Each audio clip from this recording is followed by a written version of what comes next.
5-2. Our moderator now inviting us.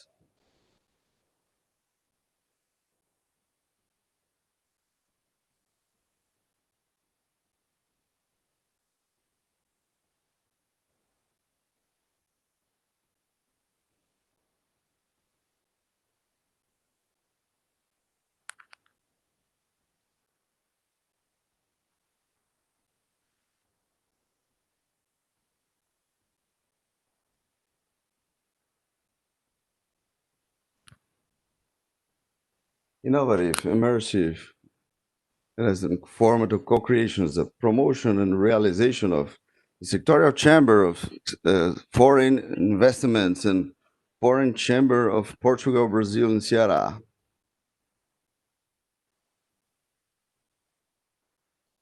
APSV, lawyers, Legislative Assembly of Ceará, so Banco do Nordeste, Bugabu, Santa Clara Café, FIEC, QAIR, Sebrae Ceará.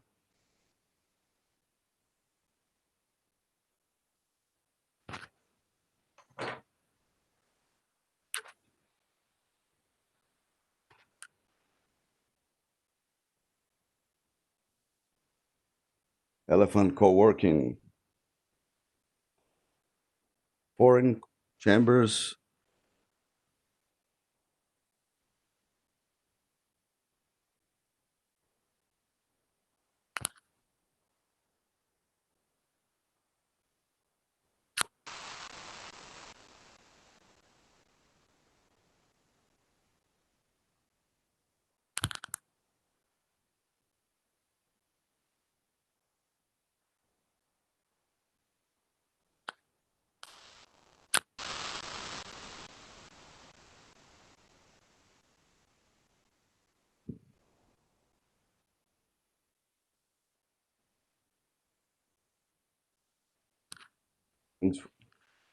Institutional support of Apex Brazil, Comércio Ceará, and Complexo do PCM, technological support of MOB, Telecom, e-project TI, TAPE, organization of Practica Eventos, and Move On.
Educação para o trabalho.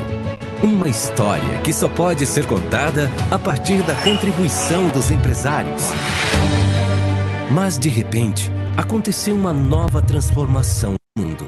E tivemos também que nos transformar sem perder jamais a nossa essência. 72 anos é um legado de muitas conquistas.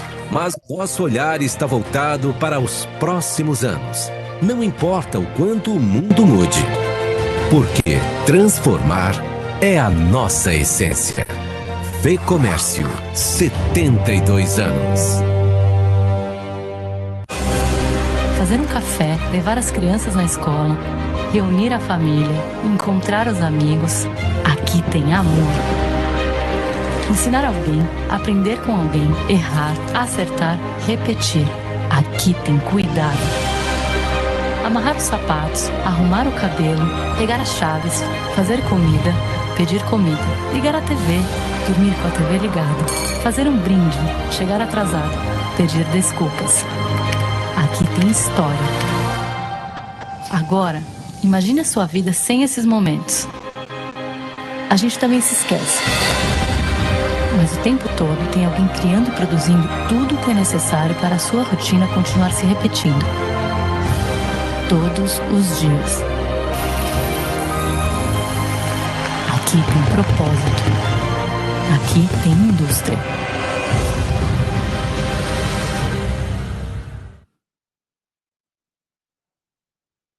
Ceará Global 2020, o futuro em 360 graus. Primeiro dia de atividades do nosso evento e nós damos sequência à nossa programação técnica ao vivo aqui do estúdio.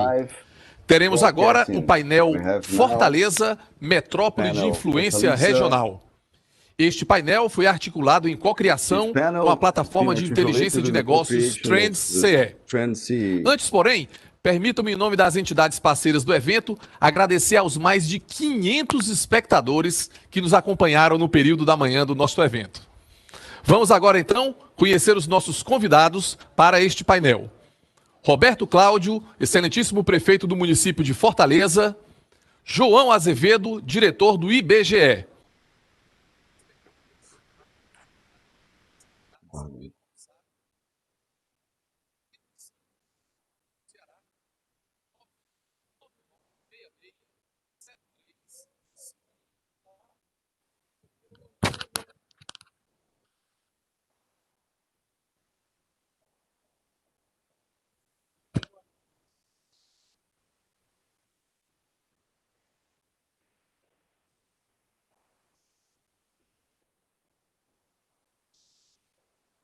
E fez a mesma pergunta.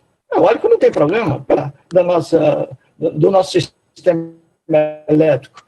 Aliás, em 24 de novembro do ano passado, isso era 2009, a eólica... electrical usings. By that moment, the global minister said me, I will advocate for this cause.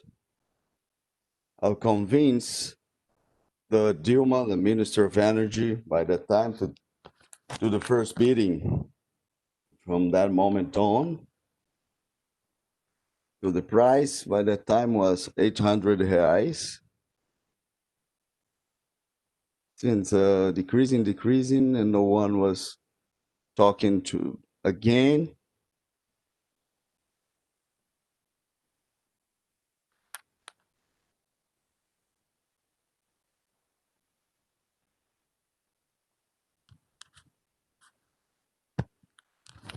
And then we have the results. At resistance, resilience. I want to pay my respects to Jurandir, in our first launcher of all of us, Armando, for leaving Portugal, this beautiful land, to come to live here in this poorness in Ceará, the poorness that became our most valuable partner. So, excellent, Lauro. Looking to the present and in the current context, I ask you, what are the advantages of Ceará in the sector of renewable energies? Well, Eugênio, Ceará, first of all, has its giant potential of renewable energy, whether eolic, whether wind power, whether solar power. It's not a characteristic only of Ceará. It's all over Northeast. On the other hand, we have all these advantages being shown here in the Ceará Global event. Everything is being shown here because Ceará, beyond the potential of energy, we have an excellent infrastructure. We have a production chain, wind power, very well developed. We have here manufacturers, for example, the biggest manufacturer in the world, Vestas, is in Ceará. We have the wind instruments, wind components.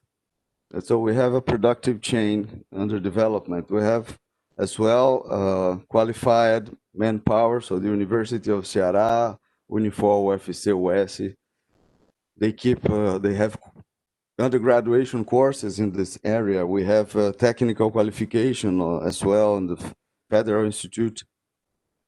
We have also Senai and Unifor prioritizing the preparation of technicians. So these are advantages that are presented here in Ceará. And nowadays we have the best atlas, solar and wind power atlas, that allows us to have information about every site. We need to verify the potential of a terrain, of a rooftop, for example. With this atlas, that is the first of Brazil, the best of Brazil, the technology, may say 4.0. So this potential has been raised. This wind potential has been raised on 400 onshore megawatts potential, and offshore 117 megawatts. So the solar potential is almost infinite of 640 gigawatts. It may attend all the demand of the whole country with sun. And with this, we have a situation of Ceará and the distributed generation that the consumer produces their own energy. So we have a leadership. We are leadership in the Northeast. Despite we're not the biggest economy in the Northeast, but we have the greatest participation in installed potency. We have 10,000 consumers producing their own energy. And in generation, was the biggest generation, big size generation of wind and solar parks. So Ceará is a third of the country and holds a position of big highlight. We have more than 2,000 megawatts installed, and summed up with we are installing always already higher than already bidded. We have 2,600 megawatts, and it shows our great activism, a great potential. And the biggest highlight we have today is the photovoltaic solar energy from the greatest parks. We have 218 megawatts installed and already bidded, and under installation we have more than two gigawatts of potency in a state in phase of installation, solar and wind power. So it shows that how dynamic is Ceará, and that all the advantages that our state has to bring investments in renewable energy. Thank you, Dr. Jurandir. And Armando, in your opinion, what are the advantages of Ceará today? So you are mute. You are muted. Armando, I think we are muted. Your microphone is mute.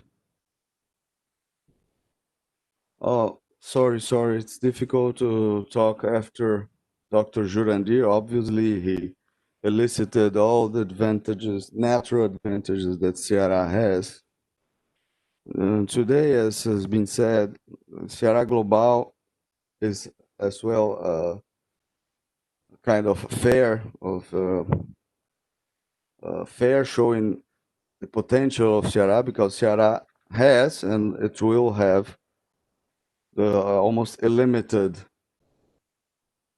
potential of whether wind, whether solar, and distributed energy. So we have, besides the natural potential, we have a production chain, like Dr. Jurandir talked about. We have a natural condition of all the own state and its diverse, it's a reunions, it's the speakers and the lectures of Ceará Global are showing the conditions of the state in terms of infrastructure, whether the hub, all the hubs, the maritime hub, the aerial hub. We have also advantages on manpower, as Dr. Jurandir said. So we have a set of natural conditions and the consequences of policies of all the state governments that create excellent conditions for the development of the eolic, wind, and solar generation, whether centralized, whether distributed.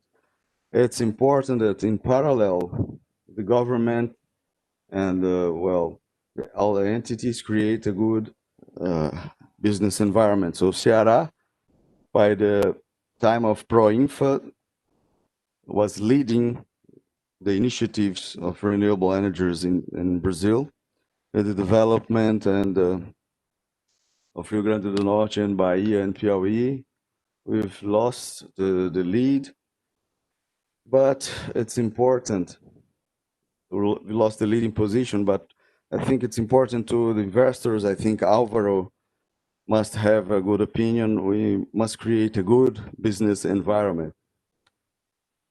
When we talk about a good business environment, investors, they are not talking about subsidies or facilitations, but they want a very well established rules. They want the red tape, the bureaucracy time, to proceed in normal times, not resulting in big delays, in the works, the field works.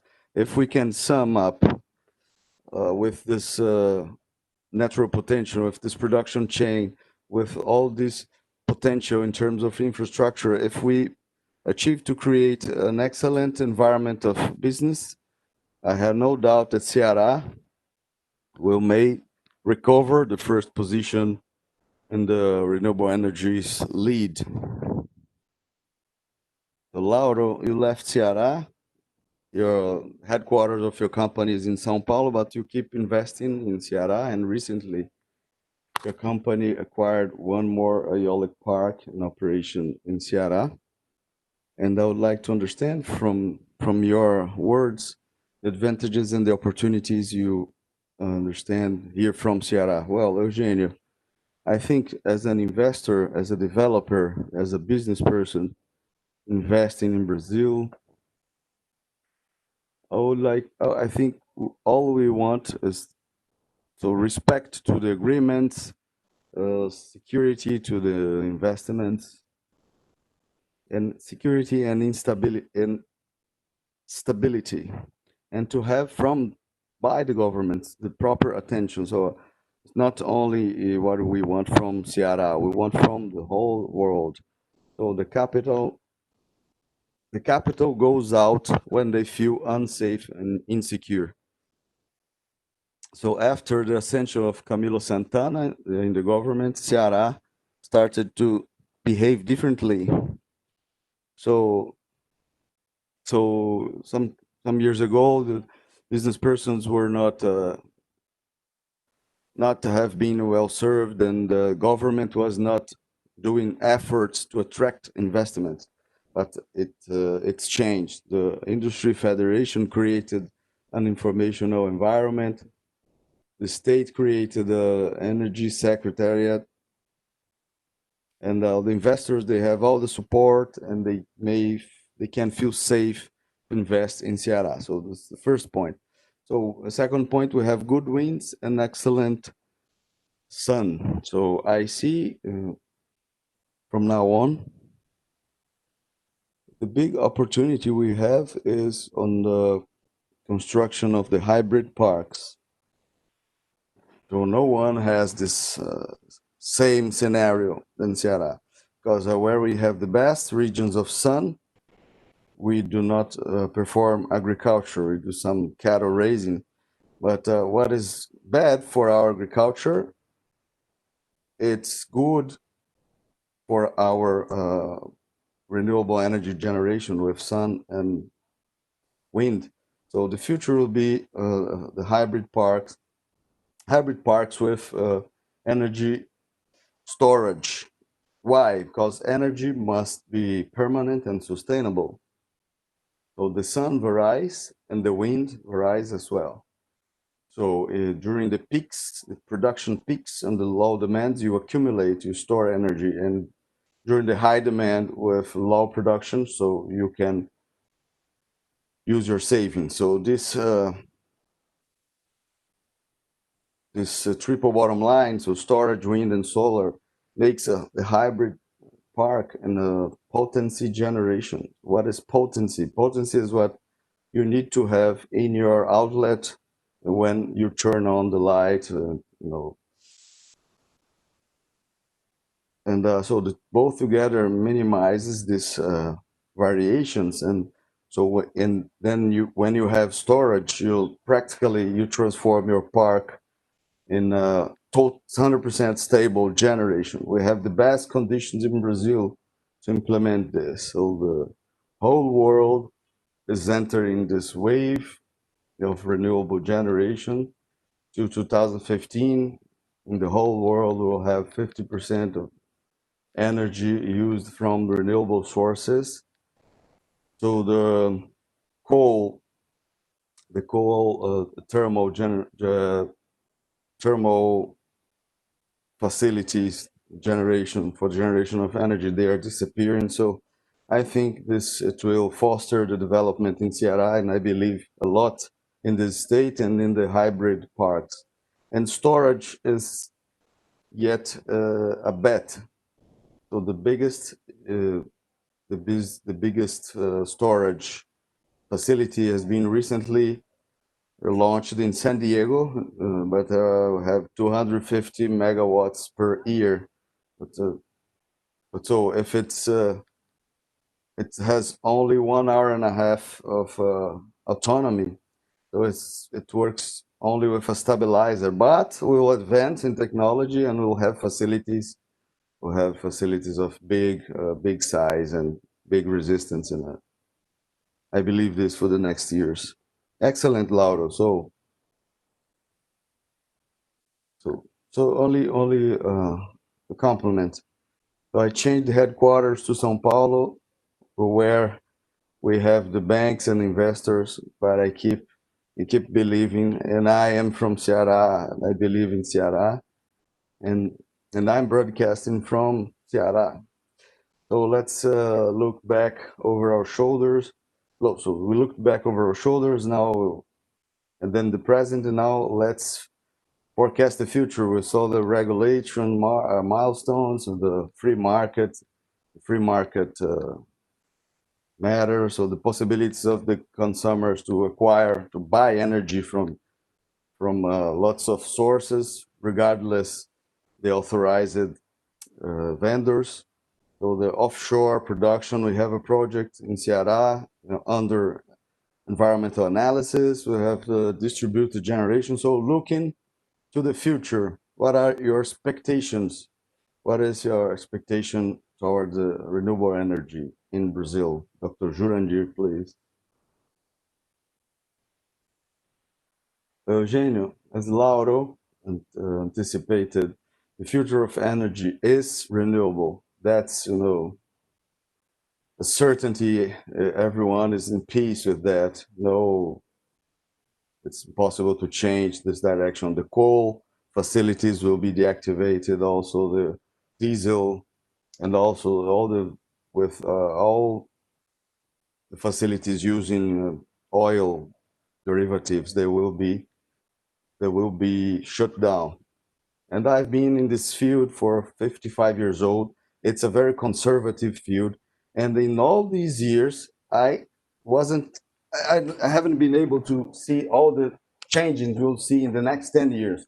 And the first change we'll see is about distributed generation. That's that's a milestone for the consumer. And we have mechanisms that allow the flexibilization of the system. Is the free market, for example. You talked about consumers that may choose their vendor of choice, and in renewable energy, they are fostering this free market. We have lots of wind and solar parks to service only the free market. So the projects within this free market, they will be broadened till 222. So profound, deep structural changes, and supported by the renewable energies. In the electric field, it's a certainty, but in the other applications, these changes will happen as well. In the sector of transports, the electrical mobility will be the first choice. All the manufacturers, they have their models, their prototypes of electric vehicles. So these vehicles are already in the market in China, in Europe, United States. In Brazil, it's taking a little longer. So we have countries that limiting the vehicle engines through ordinary fuels, but we have a trend to these vehicles to be fueled with renewable energy. And as Paulo mentioned about the storage as well, we have the option with hydrogen. The Germany, most of all is investing in this hydrogen. So with the hydrogen, you produces energy and then you store. And the cars, for example, they have the ability to transport the hydrogen, to store the hydrogen in a liquid state, and then to burn it to produce energy.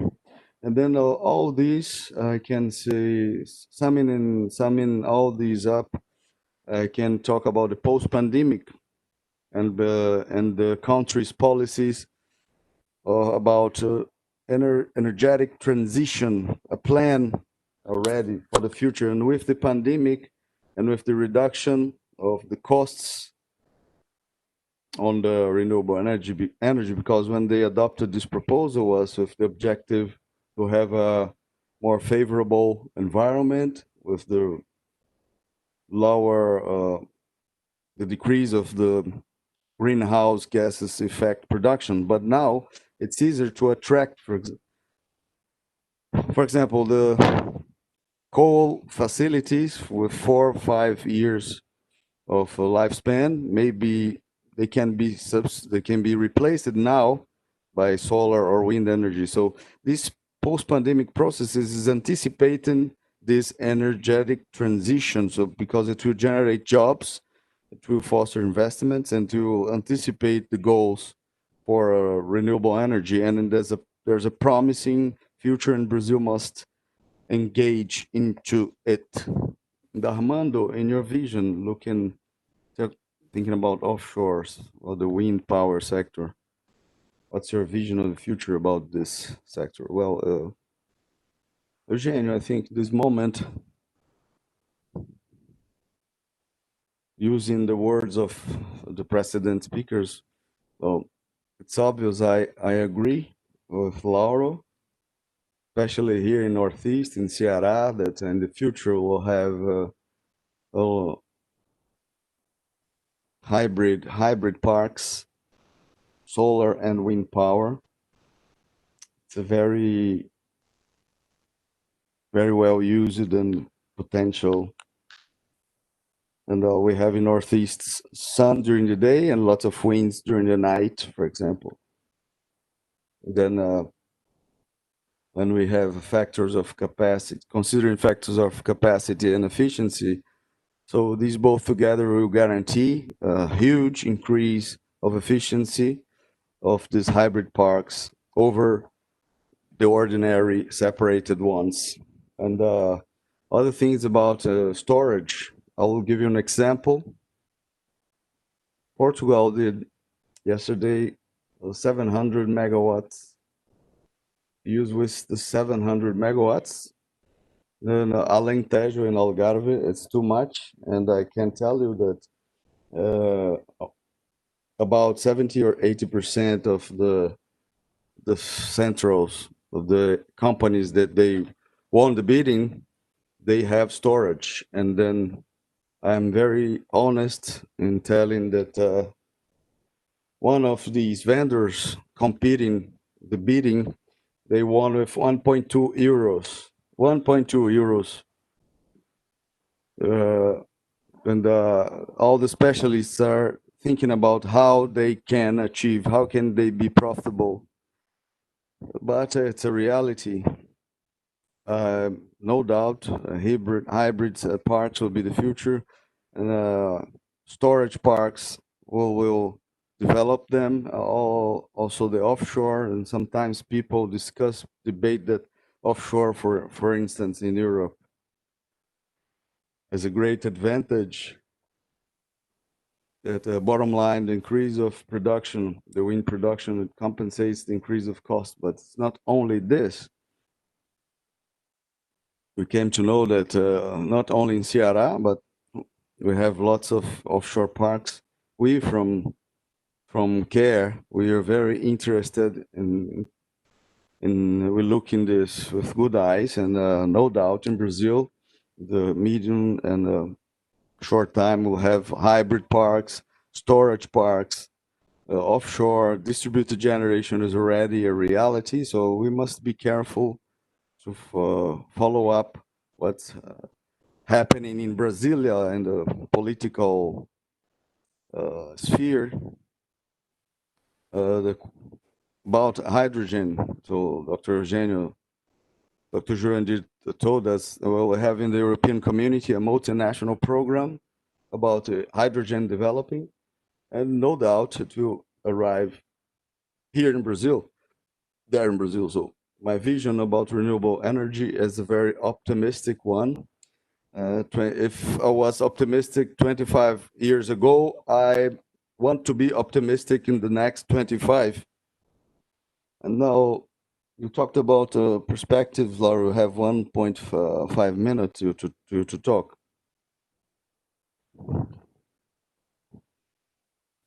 Well, as Armando, I'm extremely optimistic. I believe the evolution of the renewable, and in Brazil and in Ceará. Well, I have my doubts about the wind, offshore wind park in the short term, because since we have, a tax deficit of this order, we are very worried about the stoppage of the incentives to the wind and solar.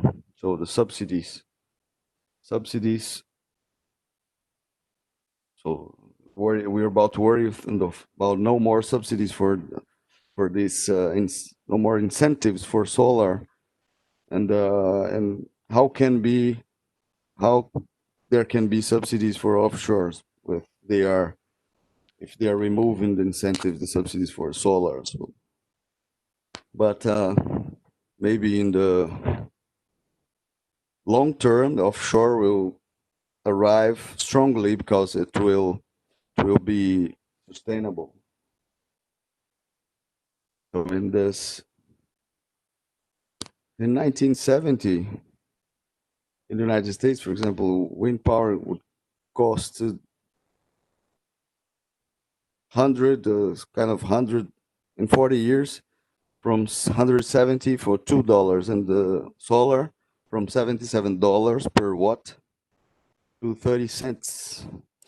So we have a big evolution in onshore and solar to do, and mostly with hybrid to advance. So the prices are decreasing in a very scary way, and there's no one bankrupting, but it's an increase of productivity and technology that is bringing up this cost decreasing. But the whole world is going towards renewable, and there's no coming back. Talking about greenhouse effect, and the world is worried about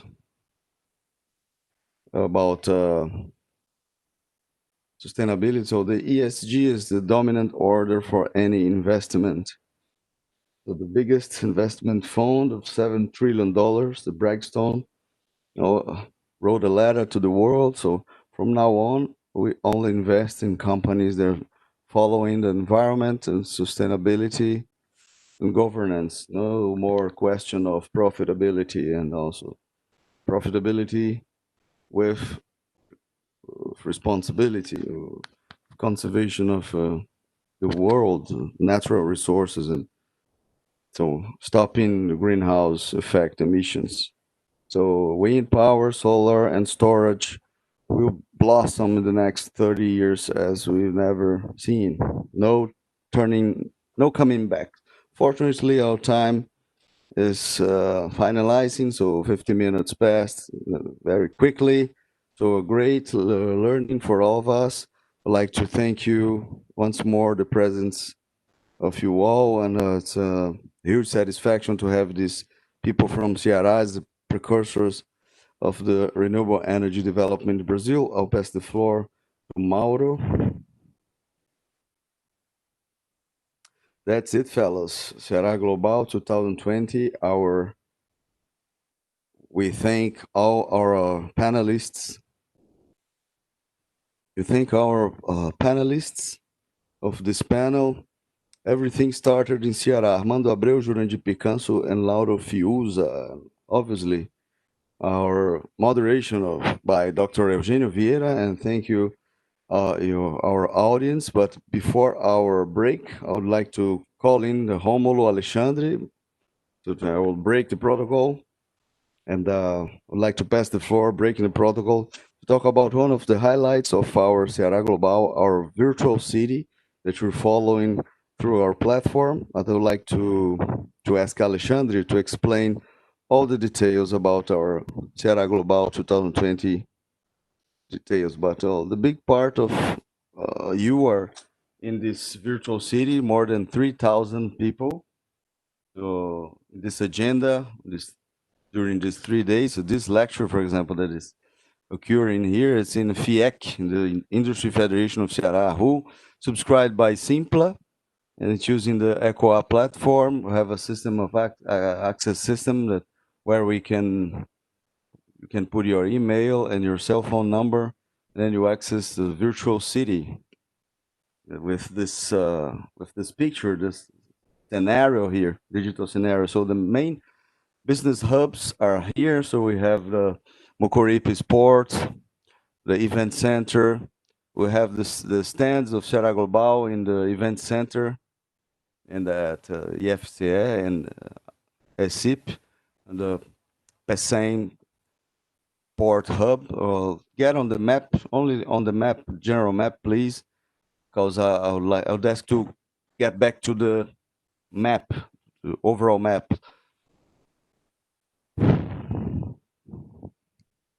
The beginning. Okay. In this map, please. This is the virtual city where the event occurs. So if you're through the map, you can consult part of the programming, the parts in the Fortaleza Sport. We have the 360 tents for the virtual reality. Those who bought the virtual glasses, 3D glasses. So the organization of the event had organized the very good 3D content. We have Combuco Sustainable with Wind for Future. We have the Pecém Complex, and we have in the airport 5 tables. Santa Clara, our sponsor, structured a virtual cafe.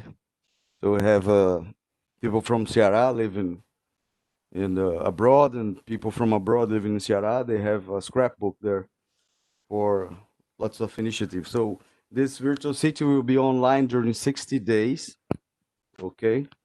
And those who are here online would like to insist because you to get online because we have a gamification, okay? So you can participate to accumulate miles. It's a mile program. It's like when you perform the check-in, you arrive in the virtual big city, and then who accumulates more points, more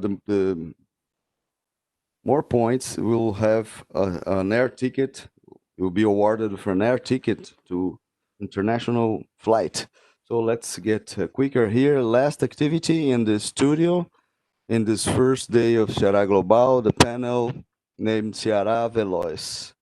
We have our participants here ready. Let's get our invitees, our Secretary Maia Júnior, Government Secretary Maia Júnior, Geraldo Luciano from APSV, and the questions, they can be done through WhatsApp, the number 85